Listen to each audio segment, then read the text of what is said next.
امریکی صدر Donald Trump نے کہا ہے کہ وہ چائنا کے ساتھ تجارتی معاہدے کی شرائط پر دوبارہ بات چیت کی مخالفت کریں گے۔ انہوں نے یہ اس وقت کہا جب چین کے ایک سرکاری اخبار گلوبل ٹائمز نے خبر دی ہے کہ کچھ تجارتی مشیر امریکہ چائنا تجارتی معاہدے کو دوبارہ مذاکرات کی میز پر لانا چاہتے ہیں تاکہ چین کو زیادہ فوائد حاصل ہو سکیں۔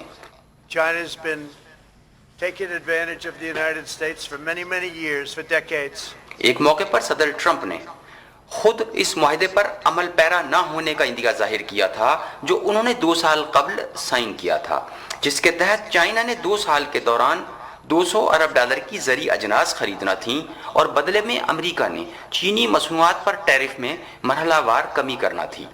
اب کرونا وائرس پر ہونے والی کشیدگی نے اس تجارتی معاہدے پر شکوک پیدا کر دیے ہیں، کیونکہ صدر ٹرمپ نے کرونا وائرس کی عالمی وبا کا ذمہ دار چین کو ٹھہرا دیا ہے۔ This is worse than Pearl Harbor. This is worse than the World Trade Center. There's never been an attack like this.